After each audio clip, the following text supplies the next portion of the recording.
Before we begin this video, I would like to request you to please buy me a coffee if you can, or if you like the contents that you see in Gaming Roki, as your contribution helps this channel to grow.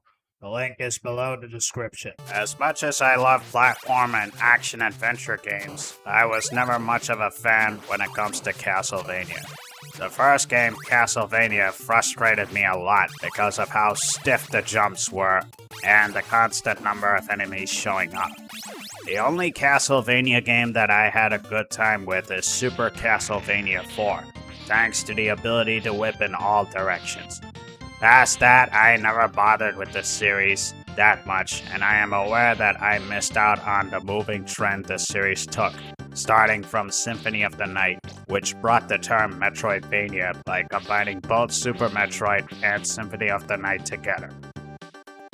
This also meant that I did not take interest in the 3 new Castlevania games that were only on the Game Boy Advance, and years later, the games were ported to modern hardware, including Steam, in a collection that was made by M2, who are mostly known for their solid efforts of emulating retro games. I decided to get into it to discover the Vania of the series, where it's not as straightforward. Since I did not review all of the games from this collection, I have decided to review all the games, as well as give my thoughts on the compilation itself in the end. Was I wrong about not getting these games earlier, or did I make the right move of not getting into them? For this review, I will cover the games based on their release order, starting with Dracula X, Circle of the Moon, Harmony of Dissonance, and Aria of Sorrow. And yes, I am aware that Dracula X is not a GBA game, but it is to be first due to it being an SNES game that was released before the Game Boy Advance even had a launch date.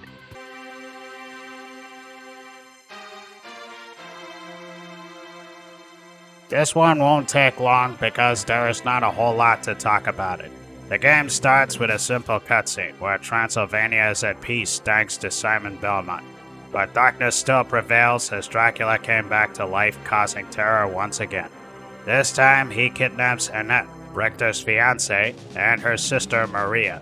Richter, being a Belmont, now must fulfill his destiny and slay Dracula. And that is all there is to the story. Apart from doing what is needed to get the best ending, there are no other cutscenes played other than the ending. It doesn't quite feel natural as the previous games, such as Super Castlevania 4, offered a lot more to the story. As for the actual game itself, it is a mix of Castlevania and Dracula's Curse. You control Richter, whipping skeletons, ghosts, and beating a boss at the end of each level. Sadly, Richter can't whip in all directions like Simon in Super Castlevania 4, so you are back with limited actions like before, making controls feel less favorable. The sub-weapons make a return here, with the knife throwing 3 instead of 1, the axe is still thrown in a big curve, the holy water now moves 3 flames forward, the cross still behaves like a boomerang, and finally, the stopwatch, which instead of stopping enemies, slows down their movement. All of these moves cost hearts, and thankfully hearts come in plenty. What does not come in plenty is food, as they are for the most part scarce and are mostly placed in spots that are either cryptic to find or difficult to get into. The only 2 things that make this game stand out is the item crash ability, which deals massive damage to enemies at the cost of more hearts, depending on which sub-weapon has been used. This can come quite handy like defeating bosses and certain enemies, but if you lose a life, it becomes hard to get both the sub-weapon and a lot of hearts. The only other thing new to this one is the backflip, which is a double-edged sword, coming in handy in sections that are broad while being rather risky to use when dealing with platforms. The overall level design is rather mediocre as they are mostly unpolished. The platforming can be difficult to do due to the stiff jumping and movement. However, you at least can climb on stairs when you jump on them this time around. And there is variety here, like a stage dealing with mud, or one stage that is a water palace. But these levels are few and far between. Apart from this, there is not a lot you can do here. Sure, there are alternate routes that you can take, which plays a role in getting the best ending that requires you to save Maria and Annette, but the reward is lackluster since there is already a built-in cheat that lets you view the best ending anyways. The main gripes that are in this are that it is the inferior version of Rondo of Blood, which was a game that was released on the PC Engine exclusively, aka the TurboGrafx 16. As a result, there are fewer levels here than in the original, having only 9 stages if the alternative routes are to be included. And of course, since the game pretty much plays like the traditional Castlevania game, you can expect knockbacks and limited meat showing up as mentioned before. Money does help in giving you extra lives, but stacking up lives is not worth doing, especially when the candles are more often placed in sections that have enemies already giving you a hard time. At least the graphics are decent, with some of the backgrounds having special effects, though it doesn't quite put the SNES hardware to its limits, and the same goes for the music, which is nothing spectacular due to it not having the CD quality music.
Would I recommend this game in the end?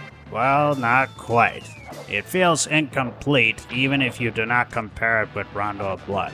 With a mediocre level design, lack of new game mechanics, and not putting in enough effort to the SNES, which is more than capable of producing impressive graphics and music, it's hard to recommend it. And as someone who hasn't played Rondo of Blood, this version has left a bitter taste. Now with Dracula X out, we can finally move on with the main boys, starting with Circle of the Moon.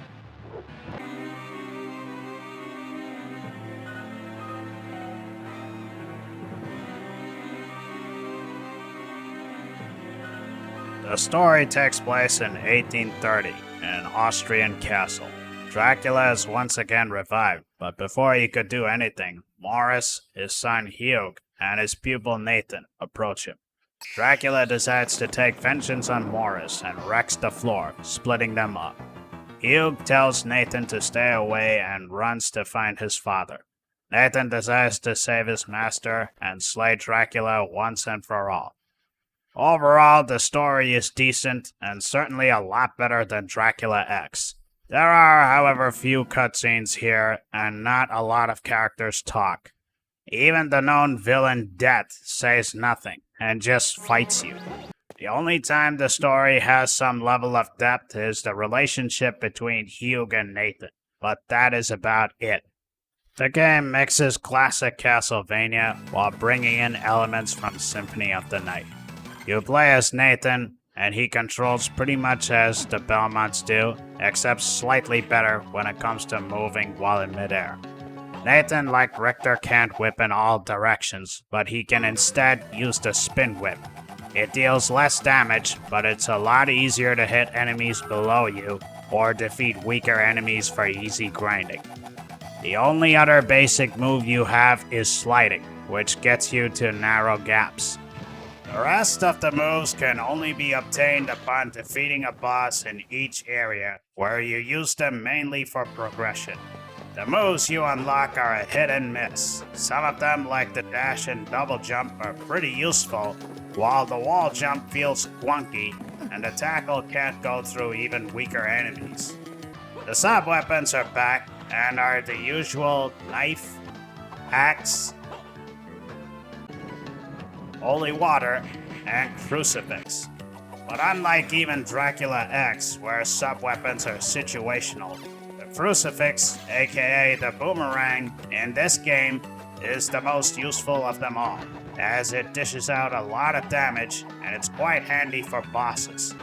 Sub-weapons, of course, require hearts, which you can get from candles or finding permanent upgrades. The new mechanic here is the DSS card, which gives different effects depending on what cards fuse. Some are useful for dealing out more damage or for helping you reach through certain areas, whereas some others are pointless and only make the game harder than it already is. It, however, depletes your magic points, which can gradually recover. The level design is straightforward, and each area has gimmicks that make them stand out on their own. Some examples include a level that has you do platforming using cogs, and another has you dealing with switches in an underwater level. Occasionally, you will have to do basic puzzle solving, which can sometimes slow down the action, but luckily, these moments are few and far between. The levels also have secret areas that require to be destroyed, but instead of getting the usual pork chop to heal you, you get permanent upgrades that can increase your stats, such as HP, MP, and hearts. The game never gives any kind of visual cue as to where you are supposed to go next, which can be a bit frustrating, but luckily, the level design does not suffer too much from this, as the abilities you get, as well as the game's dialogue, should be adequate to give you an idea for game progression. But that is not the problem with the game, as the game's main problem is the difficulty, and there are 3 reasons why. The first reason is that the enemies are hard, and often show up in bulk through long sections. While the enemies start rather simple early on, they start becoming more difficult and deal a lot of damage. To heal, you have 3 choices. Either run to a save point, get purple mugs, or somehow get yourself in a safe spot to defeat enemies that have a chance to leave a healing item and use it. This means that you have to do your very best to survive in critical situations, hoping that you can get to a safe point. Otherwise, you have to repeat the long sections all over again. Not to mention that the game also has status effects, which can be very tedious to deal with without the needed items to heal the statuses. At least on a positive note, the warp points are found in areas that don't pose a lot of threat. So for the most part, it's easier to retreat to safer spots. And the bosses are fun to face combat with. I was able to beat them fine without using healing items, as I felt rewarded with a fair challenge. One would then say to just get better equipment to make things easier. And while it is true that weapons and armor does make things easier, there is no way to buy equipment due to money not being present here. And if there's no money, there's no business. And if there's no business, there are no shops. This means that items that you already have just get added, and are useless except for items that heal you, making them nearly worthless since the tougher enemies give you better items anyways, which is the second reason why. But if you can't buy equipment, how do you get items? Defeating enemies that have a chance to drop them is the third main reason why the game is hard. Because the probability that the enemies have of dropping most of the helpful items is too low, and the luck stack doesn't help increase the odds most of the time. This doesn't ignore the DSS cards, as not only do you have to defeat specific enemies that have a chance to drop them, you also have to be very careful from taking damage in doing so. All these 3 reasons make this the hardest game in the entire collection. To be fair, the game does add in modes that make things easier, but it requires beating the game first, and then beating the game in the mode you unlock it, which defeats the purpose of having difficulty options. Other than the modes, the only other thing that can be done outside the base game is completing the battle arena, which puts your patience to a test by defeating all the enemies in one round. You can also get the remaining DSS cards, but there are modes that grant access to them all. As for how the graphics and music play out, the former is decent, with a lot of focus being on dark colors, and while it is understandable that it was released during the time the GBA did not have a backlight screen, the animations are very static and only have limited frames, making them feel lifeless.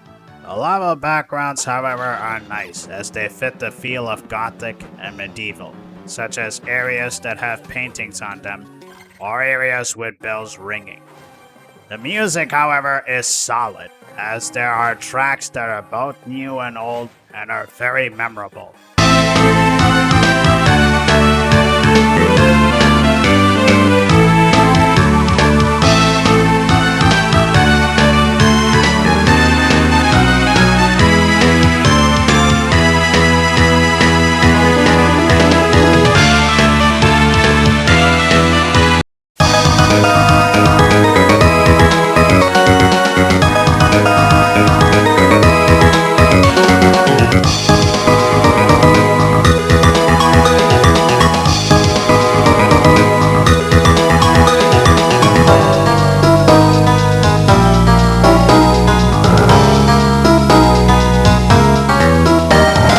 So would I recommend this game?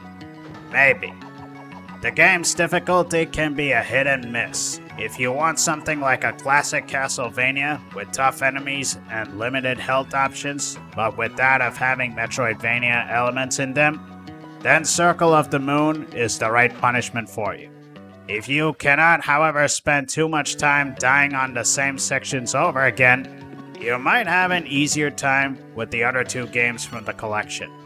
So now we go into the third game from the collection, which is Harmony of Dissonance.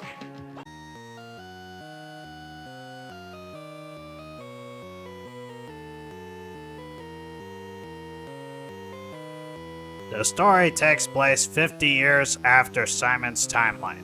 Justin, being the next Belmont, takes the responsibility to retrieve all the Dracula parts.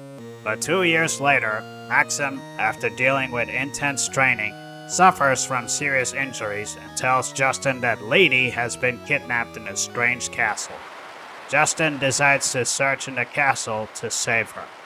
The story is slightly better here due to more cutscenes played than in Circle of the Moon, especially now that Death himself talks here. Even better are the various endings you can get depending on how you beat the game. As for the game itself, it plays similarly to Circle of the Moon. You have your basic sub-weapons that behave the same way as before, except the stopwatch is not present this time around. Instead, the Holy Book from Rondo of Blood makes a return, as it spins around in circles rapidly, and the new sub-weapon Fists creates rapid punches. In addition to this, you also have spell books that give different effects depending on which book and sub-weapon are used. This creates combo variety, which can be fun to mess around with, but it comes at the cost of both hearts and magic. Like a typical Metroidvania game, you start with limited abilities, but as you get relics, you can obtain newer abilities. Most of these make a return from Circle of the Moon, like double jumping, but others enhance stats and give effects that make you stronger. You can also get permanent upgrades that increase your life and sub-weapon counts. Compared to Circle of the Moon, the difficulty is more on the easy side of things thanks to the quality of life features, including the return of the red orb that heals you upon defeating a boss. Healing items are now more available on the open, and even if the resources are scarce, money makes a return here, which means that you can buy items from shops. So although equipment is much easier to obtain, it doesn't necessarily make much of a difference, unlike in Circle of the Moon, as the enemies are generally weaker this time around. Hidden in the castle are collectibles that you can get to fill up a certain room. While doing this doesn't give anything special, it is entirely optional, and a lot of them are not very hard to obtain. But there are two main problems with this one. The first big problem is the level design. As you get into the game, you soon realize that there are two versions of all the levels in the game, Castle A and Castle B. Basically, what this means is that every section that has been explored from either of the castles must be re-explored from the other castle. This can not only be frustrating if you want to complete the map at 100%, but also very confusing as there are sections that can only be accessed from one castle and not the other.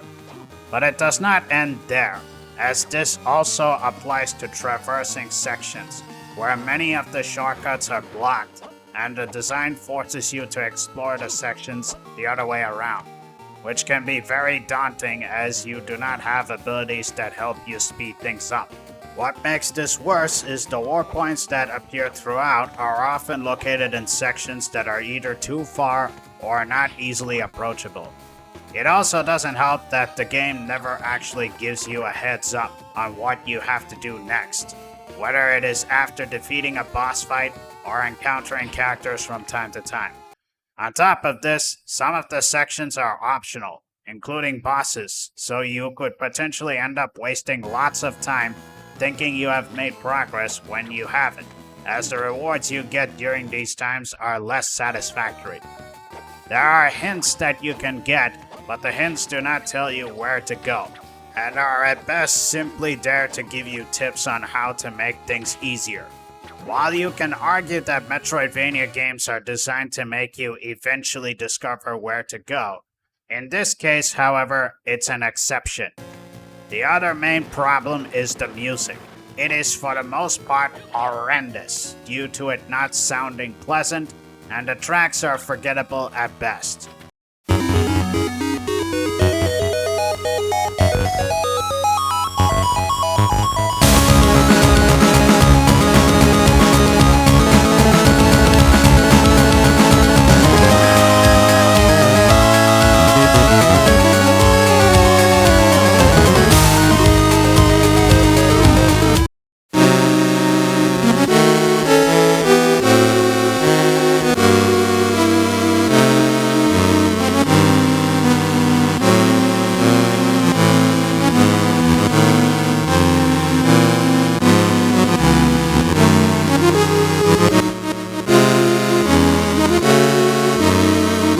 According to the game producer Koji Igarashi, the reason behind this is that the team had to sacrifice the music quality in favor of giving better graphics for the game.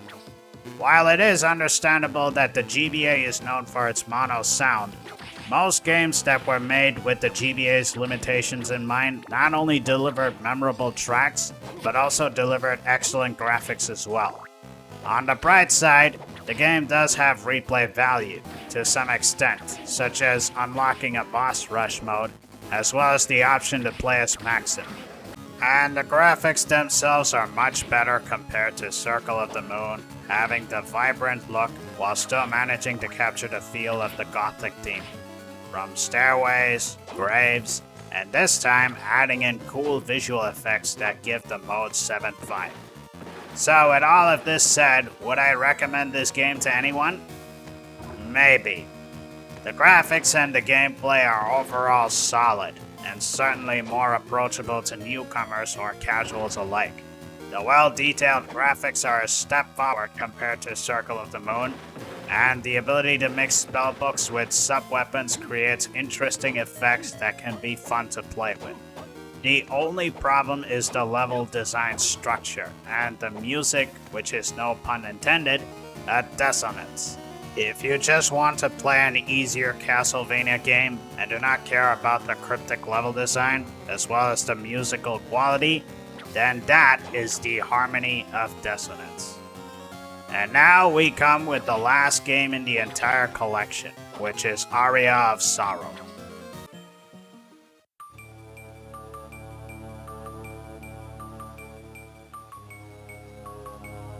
This game takes place in a futuristic timeline in the year 2035. Invited by his friend Mina, Soma Cruz climbs the stairs all the way to enter a shrine, only to end up unconscious. He and Mina encounter Genya Arikado, who tells Soma that they are in Castlevania all along. After defeating a skeleton and taking its soul unknowingly, Soma realizes that he can steal souls, and he must use this ability to quickly escape with Mina before monsters kill them both. The story is a lot better this time. Although death once again remains silent, there is a lot of dialogue and characters. Most of the dialogue only occurs when entering certain sections, and for the most part, the characters play out rather simple, as all they do is just make a conversation and leave. Of all the characters in the game, Soma is the most interesting character of them all because he is neither a Belmont nor anything supernatural, but just an ordinary teenager, which creates a different perspective of the Castlevania universe. Because of this, he tends to develop as the story progresses. Adding more praise, his movement animations are very smooth and almost capture the feel of Symphony of the Night. This adds further when a weapon is equipped, as the animations vary from swords to lances, which are often satisfactory to look at, and it's easily the best sprite in the entire game. And speaking of sprites, this is the best looking game overall in the entire Advanced Collection. As mentioned earlier, the sprites are vibrant, and the environments are well detailed, as they can range from castles, dining halls, and caves. There is even detail of blood spilled whenever you hurt enemies. And if that's not enough, the music this time is a major improvement when comparing it to the previous game from the collection. After hearing the backlash from Harmony of Dissonance audio quality, Koji Igarashi decided to appoint Michiru Yamane for the game. She is a well-known composer, best known for composing games like Symphony of the Night. And from the sounds of it, it is phenomenal.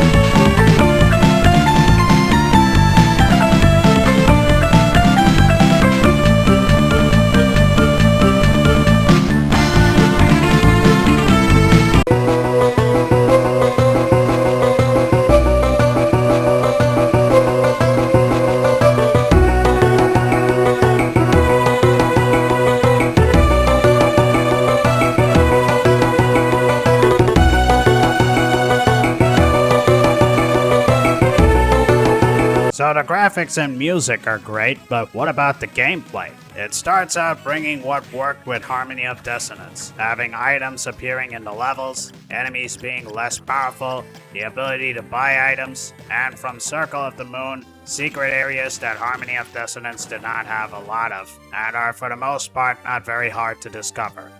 But that is where all the similarities end, because Aria of Sorrow is the experimental one. Instead of having sub-weapons and a heart container like in the previous games, tactical souls grant abilities upon equipping them. And to obtain souls, you must kill enemies as each one has its own unique soul. Using these souls cost MP, which is now restored by getting hearts. There are 4 types of souls, namely the Bullet, Guardian, Enchanted, and Ability Souls. Bullet Souls are the game's main implementation of sub-weapons, as these are the most offensive-based types of souls. Some of them behave similarly to the previous games, such as the Bone, which is throwing bones upward like the axe, while most of them are new and play differently like the Disc Blade. Guardian Souls are more of the defensive and status buff side of things, as they grant abilities like floating, increasing attack power, and healing. Enchanted Souls are those that have conditional abilities, such as increasing strength, con, or detecting crackable walls. And finally, you have the Ability Souls, which grant you permanent abilities that only help in most of the game's progression. And some of these souls can be found by destroying certain objects. Most of these abilities make a return from the previous games, like the sliding, but unlike the previous games, these abilities are not used as often, meaning that you would have to use a mix of all the souls for game progression. Overall, the tactical souls are a double-edged sword. On one hand, it is very engaging to obtain souls, as each enemy grants one unique ability which can be very rewarding upon obtaining them. On the other hand, depending on what souls have been collected, they can break the game, as a lot of them are powerful and cost less MP. To somewhat balance this, you cannot easily get souls upon defeating enemies because it is entirely based on luck, and more often than not, the chances are extremely low, which means that you must defeat each enemy repeatedly until you obtain their souls, which is the game's main grinding process other than leveling up. The difficulty is fairly balanced, depending on whether you get souls or not. You can play the game normally without focusing on soul hunting if you want to handle it like a typical Castlevania game, as the enemies are generally not nearly as threatening compared to Circle of the Moon. If you are struggling to defeat certain bosses, most of the enemies that have the useful ability show up before a boss fight, so you can either defeat a boss the hard way or get the souls for an easier time. Although permanent upgrades are absent this time, there are various weapons and armor that are either dropped from enemies or scattered around in the levels that you can find. Different weapons have different effects and speeds, so use the weapons that work best for you. In addition to this, quality of life improvements are also done, which is very much appreciated. For instance, you now have the option to select which of the war points you want to visit.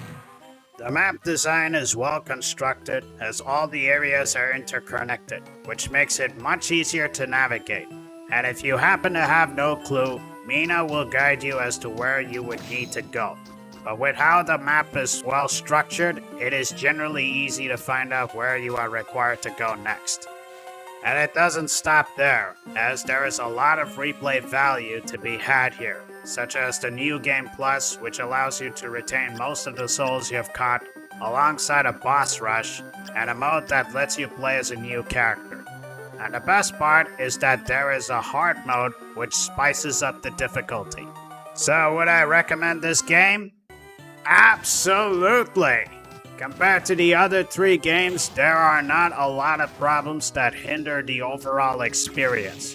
Although no permanent upgrades for health and magic points is a bit of a drawback. This makes it not only the best Castlevania GBA game of the 3 games, but also the best game in the entire collection. If you've been wanting Symphony of the Night, but something more like a sequel to it, Aria of Sorrow is the best alternative. It has amazing graphics and music, the futuristic story gives a fresh perspective to the series, and the gameplay is simply outstanding. Before we conclude, I will briefly review the compilation as a whole. As mentioned from the start, this compilation includes 3 GBA games with 1 SNES game that is based on the TurboGrafx 16 version. The compilation has a lot of features that are very much appreciated, such as the concept art, as well as all the instruction manuals from the 3 regions in which the games are released on. Yes, that is correct. You can choose the region you want to play the games in, which are the US, Europe, and Japan. Although outside of small differences, the only noticeable change is the required EXP to level in Circle of the Moon when playing the Japanese version. You also get instructions on controls and how they are controlled from their original counterparts. The compilation offers resolution changes as well, which can suit your liking. Choosing certain resolutions allows you to add in background wallpapers, and there is a nice selection here. There is also an option to change to higher quality sound than normal, and it makes the audio sharper.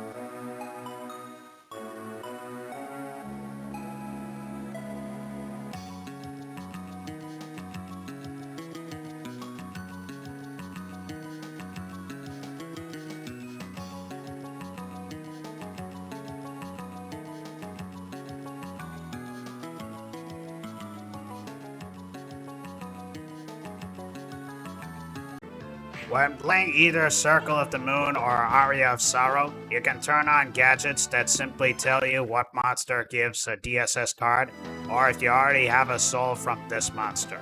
Although there are no gadget options from Harmony of Dissonance. The save slots offered are also quite generous, as you can save and load from the last save state.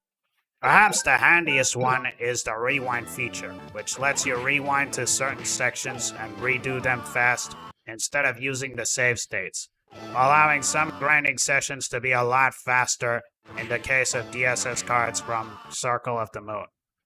The main gripe in this is there are no filters to make the graphics more smooth and vibrant, as the GBA games are limited to colors being slightly washed out and dull.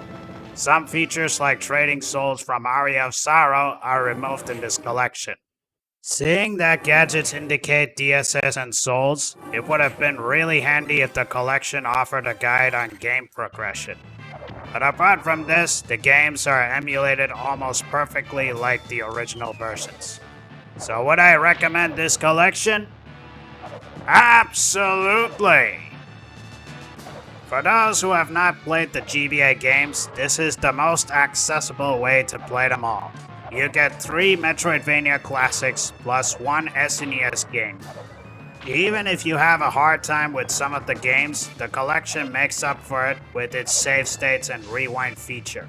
It may not do a lot on the graphical side, but the implementation of higher quality audio at least makes the music sharper. The only thing that this collection has is a subjective opinion, as you may not like some of the games that are offered here. That being said, for the 3 games that are GBA versions, this collection makes it easier to experience the original versions in case you have a difficult time buying them from the second-hand market. If I was to give an opinion on what games I would rank from the collection, it would be something like this: Aria of Sorrow, then Circle of the Moon, then Harmony of Dissonance, and lastly, Dracula X. I like Aria of Sorrow a lot.